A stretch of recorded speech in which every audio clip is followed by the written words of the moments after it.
Chapter 32, Sparkling Blue Hope, Sabin René Figaro. Is this what it's like to be dead? It's warm. I can still hear the ocean. A soft smile curled on Celes's lips as a gentle wave washed on shore and spilled over her feet. A white, but rather dirty bird, was fluttering about nearby, hopping back and forth between the small fish tidal pool that had formed days earlier and the white sandy beach in order to cool its hot little feet. It let out an anxious caw as it looked back over at Celes, who began to stir. First, a soft moan emitted from her lips, followed by the opening of her eyes and a rather abrupt gasp. Seconds later, loud and bitter curses ensued. What? What is this? Celes shrieked. When she tried to push herself up off her stomach, sharp pains shot through her limbs, warning her to back off. Celes moaned out in reluctant defeat and fell back onto the sand, letting the grains dig into her cheek as punishment for the failing of what was supposed to be her final mission. She felt as if she wanted to cry, but this time, no tears came. Her blood began to boil in anger as her memories came rushing back to her, the realization of her being alive stinging worse than any strike she had ever received back in South Figaro. It made Celes's mind spin that she, of all the people in the world, could fail at an attempt of suicide. At that moment, the little bird hopped over to Celes, letting out a gentle cooing noise as it nuzzled its beak in her hair and picked out a strand of seaweed that had washed in it. Celes let out a scream and swung at the bird the best she can, closing her eyes and gritting her teeth as she struggled to sit up on her rear. When the pain had subsided a bit, she turned to look down at the innocent bird, glaring into its beady eyes. You! Celes cried. Why did you nurse me back to health? Did I ever ask you to help me? The bird cocked its head a bit, letting out a confused coo. Celes sucked in her breath and prepared to scream again, when suddenly, her eyes fell on the bird's right wing. It was slightly crooked when compared to the left, as if it might have been broken at one point in time. However, that was not the only thing odd about it. Celes's eyes began to water as she reached down, softly, almost affectionately, brushing her fingers over the dirted blue bandana that was tied around the wing and the bird's body, to keep the bones from setting improperly. Underneath the bandana was another band of cloth, which was a much paler color and tied tighter. The bird looked at Celes and gently nuzzled its head against her hand, turning its body so that Celes's fingers would run over the knot that kept the bandana on. Reluctantly, Celes untied the blue bandana, and let it fall off the bird into her fingers. She didn't have to use her imagination or make up ridiculous plots in her head. Celes knew exactly what this was. A bandana. Celes trailed off, feeling it between her fingers and biting down on her lip. No. It can't be. Holding it up a bit, Celes stretched it out between her two hands and looked it over. Locke's bandana. How often she would catch herself gazing in his direction, her eyes always managing to fall upon the tattered but proud ornament he would always wear. Hey you! Celes suddenly barked at the bird, making it squeal and leap up a bit in surprise. Where'd you get this? Is the person that healed you still alive? Answer me! The bird suddenly raised its left wing, along with its right, but just hardly, with the restraint of the bandage around its wing being so tight, and rose into the air, flying away. Celes cried out in protest and climbed to her feet, clutching the bandana in her hand against her chest and waving her other hand towards the bird, outstretching it as if she planned to grab it. But the bird did not come back, and Celes once again found herself alone, on the beach, with the blood-red sun beginning to set over the horizon. Celes finally managed to turn her attentions away from the sky and back to the bandana, lifting it up slowly and letting out a soft, but happy sniffle as a smile formed on her lips. He's alive! Locke is still alive! She cried out happily, and felt warm tears roll down her cheeks. Never in her life had she ever felt this relieved and thrilled at the same time, had she cried and smiled in the same instant. Gazing back out into the sunset, Celes could feel her heart filling once again with hope and courage, drowning out all the despair and sadness she had harbored within her. He was still alive. Still alive and searching for her. He hadn't forgotten their promise. Celes decided that she needed to find a way off this island right away, to go and search for him as well. She had to find him. Locke! Celes closed her eyes, and ever so softly, brought the bandana to her lips, kissing it and taking in the soft scent that she immediately recognized as Locke's hair. She felt a faint blush crawl over her face when she realized what she had done, and hesitantly placed the bandana in her breast pocket on her vest. Air? She blinked, feeling as if she suddenly had an audience and had to explain herself. Yeah. I have to find Locke. 'Cause the gods only know what he'll do without his stupid, dirty bandana.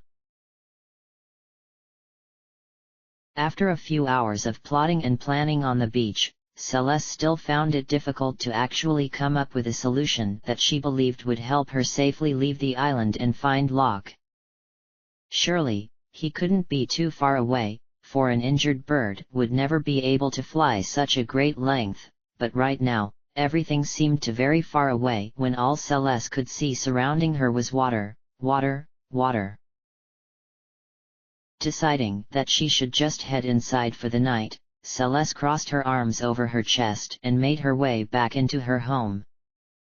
She felt a slight chill run through her body when she remembered what was waiting for her inside, but she no longer felt as confused and afraid as she had before. She was filled with a solemn sense of duty, one that she regretted she had not respectfully fulfilled previously. Walking inside, Celes made her way to Sid's deathbed and gazed down at the body before her. He had a soft smile on his lips, and simply looked as if he were sleeping. Celes smiled a little herself, and reached down, gently touching Sid's vest. Granddad! I am sorry I did not put you to rest sooner, she whispered, and with that, scooped Sid's surprisingly light body into her arms, along with the sheets on the bed. It was time to prepare his burial at sea. As she was stepping out of the house, she did not notice the envelope that had fallen from Sid's pocket and fluttered to the floor. It was completely dark when Celes came back into the now empty house, rather fatigued and ready to put everything in her eventful day behind her. But, the darkness of the house quickly got to her, and Celes rushed to the small table against a wall of the house, and quickly cast a fire spell on the wicks of the candles upon it for some light. With a slight sigh of relief, she started to sit down to collect her thoughts, but something new came to her eye along with the light. An envelope was sitting on the floor, no more than a few feet in front of her, and on the front, in shaky but still elegant script was written: Celes Chere. Blinking, Celes quickly bent down and took the envelope, tearing it open and taking out the small note that was stuffed inside. Dearest Celes, you should know that as I am writing this, a small part of me is already loathing the day you would find it. I fear two things will come of your reading this. If you have been awake and by my side as a companion on this wretched island for an extended period of time, you will probably find me to be a selfish traitor in our cause to grasp hold of and share happiness, and be displeased with me, which my soul would not be able to bear, even in death. And alas, my second fear for you is partially revealed within that prior phrase. The day you do receive this, I will no longer be with you. I suppose that you will find this to be my will, if I can even rightfully call it that. Now I can only pray that the time you come into possession of this is a proper one, if that is even at all possible. You must leave this place, and start anew. You are too young to be trapped here. The tender age of 19 holds so many possibilities for a remarkable woman such as yourself. Celes, you have always reminded me of a beautiful bird, trapped in a confining and filthy cage, longing to break free and sing your song all over the world outside your bars. Alas, you have broken free of the binds in which the empire held you, but now I fear you have fallen into a new prison, one which not even your thief friend can pick the lock of. Find the stairs next to the stove. Down them lies your road to freedom. You must hurry, for the others are surely waiting for you. When you find them again, embrace every one of them as if you intend to never let go. These are the people who will shine light in the shadows that have been cast over our world. Love, Sid. Celes widened her eyes and bit down on her lip, letting the paper flutter to the floor and crossing the room to take a peek behind the stove. Her heart was beating loudly against her chest, and her palms had suddenly become sweaty with nervousness. While she could never harbor any of the hatred for Sid that he had described in his letter, right now she couldn't help but suspect if there was really anything substantial behind his fears. Looking around closely, she spotted two finger-sized holes in the floor beneath her feet, and kneeled down, sticking 2 fingers in them quickly and lifting to reveal what was a trap door and a narrow flight of stairs that obviously went underground. Taking a deep breath, Celes slipped down the stairs and reached the bottom of the cold cellar, letting out a soft gasp at what laid before her eyes. It was a raft. Early the next morning, Celes awoke, hardly able to sleep from the previous night's discoveries, and immediately found herself running back down the cellar stairs to make sure the raft was still there, and that it was not some delirious dream. Sure enough, Sid's handiwork was still there, and Celes determined right then and there that it would make its maiden voyage within the next few hours. It was time. While she had a difficult time dragging the raft up the narrow stairs, Celes found that everything after that went rather smoothly. Turning back to the house one last time before she pushed off into the sea, Celes raised a hand slightly, imagining Sid standing in the doorway and waving back to her excitedly. Go, go! He was shouting, a smile beaming across his face. Goodbye, Sid! Celes cried. Checking one last time to make sure she had Locke's bandana, Celes pushed the raft into the sea with one mighty shove, and quickly splashed through the water to slip onto it. The water, once seeming so angry to her back on the cliff, now seemed to be on her side, the waves gently lapping her further and further away from the island with each passing moment. Soon, Celes found the island completely out of her sight, replaced by miles and miles of calm, brown water. While she had no clue where she was heading, she decided there was not much use worrying over it. For once, she would willingly let fate lend a hand. Instead of fretting, the tired soldier curled up into a ball, and before she could count to 10, fell asleep in the breaking of the new dawn. Hours upon hours later, Celes awoke to the unusual screeching of aerial monsters that she had never heard before. Opening her eyes quickly and looking about, she saw that she was no longer surrounded by the familiar ocean, but rather by both familiar ocean and land. Letting out a slight cry of delight, Celes scrambled off of the raft and onto the rocky shore, quickly looking around for some sort of hint to where she could be. Her prayers were answered, for while the land around her was hardly recognizable, the town gates she had stumbled upon that were less than a mile away were. "Good Lord, I'm in Albrook!" Celes cried, and with that, took off running before she had any encounters with the beasts she could hear soaring above her. When she reached the town gates, she felt as if she might collapse, and surely looked at two. An elderly man, who was standing over an outdoor fire and burning trash, something not normally permitted in town, but Celes would later find out on her own that much had come to pass over the cities of the world that made them no longer care about such petty rules. Came running over to her side, reaching out and taking her arm. There, Missy, you look a fright!" he cried, and Celes gasped out for breath. I came running all the way from the shore." "The shore?" the man asked, blinking. "And you didn't have any weapons on you, eh? So you had to run from the monsters?" "Understandable." "Right?" Celes gasped out, nodding to let him go on with her own explanation. The man smiled a little and patted her back. "Well, don't worry a bit, Albrook doesn't have much to offer you. But what she can, she will." "Thank you," Celes said, smiling. "Actually, I was looking for someone, perhaps you've seen them." "Who might that be?" the man asked, blinking. "Although chances are I'll know 'em if I've seen 'em. You meet a lot of people nowadays if you live in a port town. Everyone's trying to get away from where they live and start anew.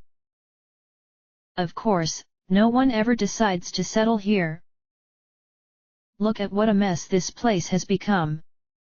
Celes looked behind the old man and felt as if she had truly walked into another world. The once bustling port town was indeed practically deserted now. People were few and far between, and everything that had been polished, or new, or well cared for within the town had gone to hell. Buildings were cracked, some even dangerously tilted. Railings along the upper part of town were severed and broken, and stone stairways either had large chunks ripped out of them or large chunks of something lodged into them. Celes could even see that the docks that led out to the port were broken, some with so many planks missing that they were barred off. A considerable amount of tattered clothed, probably homeless people were out along the streets, little tents set up by their fires inside the now wilted and dead gardens Albrook once had. Stray dogs were howling for food, and children were crying as their mothers dragged them away from shop windows, lecturing, "You know your father doesn't make as much money anymore," and other phrases similar to that. Not so far away from her, Celes could hear two men grumbling about how hard their businesses had been hit lately. "How you supposed to make a gill in this world anymore?" "I don't know. No one comes to stay at my inn anymore. And it used to be so famous. The highest recommended on our continent." Celes bit down on her lip and wrapped her arms underneath her chest. While she knew that the disaster known as Kefka and the statues would surely have a negative effect on the world, she had no idea things would get this terrible. Surely, there was more to Albrook's downfall than just the reshaping of the world's surface. Something else was definitely at work. Celes's heart practically froze at the next idea that entered her mind. Maybe Kefka hadn't have perished in the accident with the statues. Worse yet, maybe the statues had not destroyed each other in the chain reaction. However, the old man was still waiting for Celes to ask about who she was looking for, and she realized that now was not the time to ponder upon these things. His name is Lok Cole. He's fairly tall, oh, and rather thin, and has light brown hair with some blonde in it.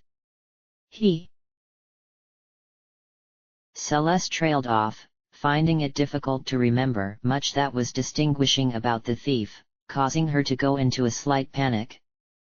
Of course, she would normally say he wore a blue bandana, but... I'm sorry, I've never seen anyone like that, the man admitted, causing Celes to let out a moan of defeat and look down. But... the man continued, and Celes blinked. But... I'll tell you. You are the spit-in image of a man who came here recently. He was the first person I thought of when I saw you. What? Celes cried. What do you mean? Who was he? I'm afraid he never gave me his name. But the sparkle in both your guys' blue eyes. It's uncanny. He said he was looking for his friends. Celes smiled excitedly and clasped her hands together. Perhaps it was one of the returners. Is he still here? No, afraid not. When he didn't find anything, he left here and headed north to Tsen. Then I must go to Tsen, Celes declared, and the man tried to hold back laughter. That's mighty courageous of you, Missy, but I'm afraid you won't be able to run from the monsters that entire distance. That's a good point. Celes moaned and rested her hand on her forehead. I haven't got any gil on me, so I can't even buy a suitable sword. Well, I haven't got a sword, but I do have a chocobo, if that will do for now.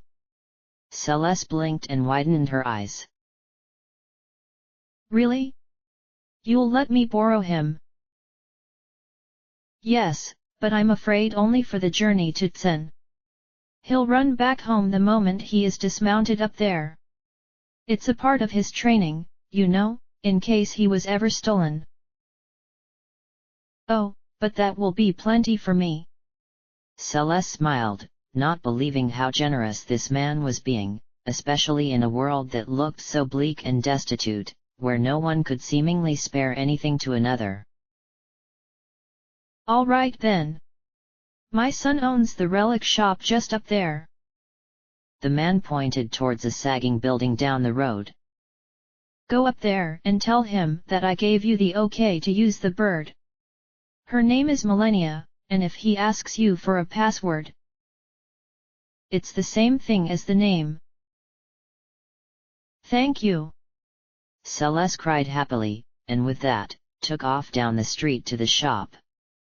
When she burst inside, she saw a scholarly man standing at the counter of the shop, pointing to something in a book in which the man behind the counter, young with a short brown ponytail, was taking a keen interest.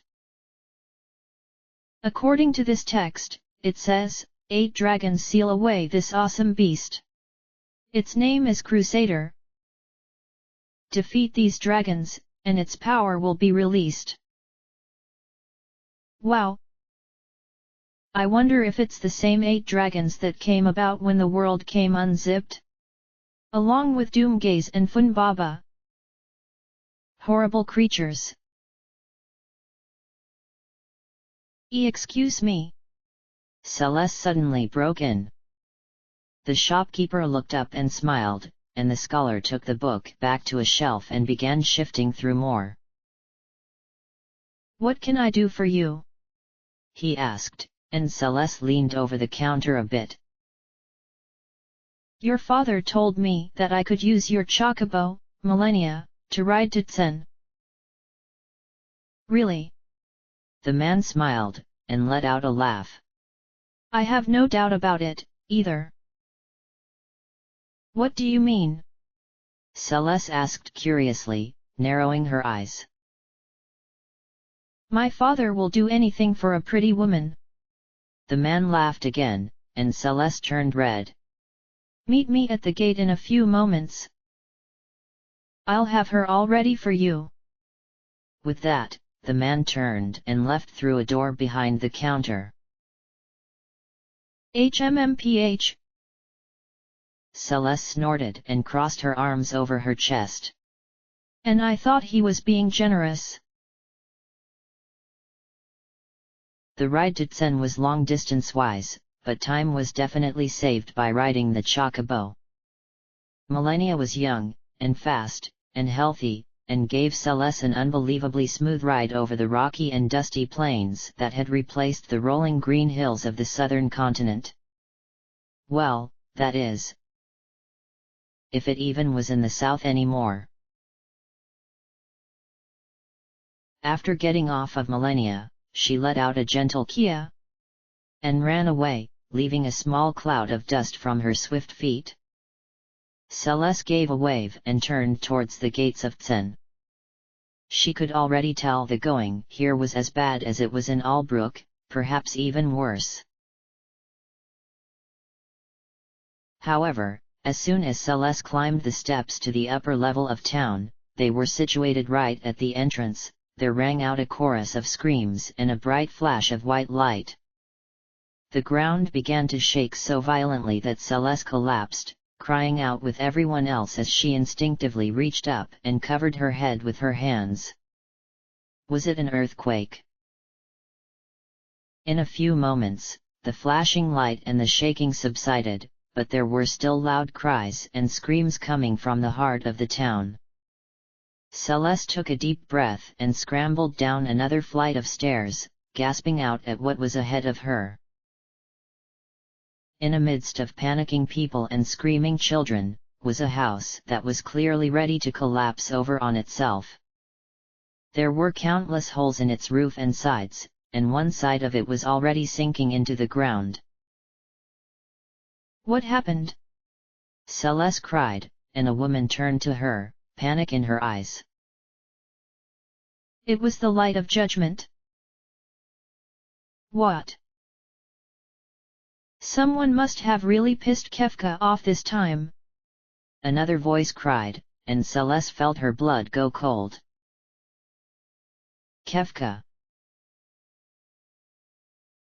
My child is still in that house. Another woman cried, and rubbed her eyes. Please, won't somebody go in and save him? Celes felt her heart stop, and before she could stop herself, raised her hand a bit in the air. I will. She suddenly cried, and marched towards the house, when another citizen grabbed her by the arm and pulled her back. What the hell are you, nuts? There are monsters in there that can turn you into stone with one glare. And you haven't got a weapon to even fend them off. Celes bit down on her lip and yanked her arm away from the man. I've got my own powers. Celes cried. Please, let me go. That child will die if you don't let me. At the sound of that, the mother suddenly burst into louder sobs, and Celes ran back over to her. Don't worry, I'll get him out. Celes assured her, when suddenly, there came a high whistle from the house. The woman continued sobbing as Celes turned away from her and looked over at the house, not believing her eyes at what she saw. At the left end of the house, holding it up with his bare hands to keep it from sinking into the ground, was none other than Sabin. His gaze locked on hers and he slightly nodded his head, gesturing for her to come over to him. Letting out a happy cry, Celes ran over to her comrade and practically threw her arms around him, despite their barely knowing each other back when they did fight together. Oh, Sabin! Celes! Sabin exclaimed just as joyfully, obviously not able to hug back. I couldn't believe my eyes when I saw you come into town, but I knew it was you when I heard you totally telling off that guy. Celes turned red but couldn't help laughing a bit, pulling away and pointing towards the house. Hurry, let's head in. Celes cried, but Sabin shook his head. I can't. Sabin explained hurriedly. If I move, this house will collapse, and there will be no way to get the child out. I can't hold this up forever, either.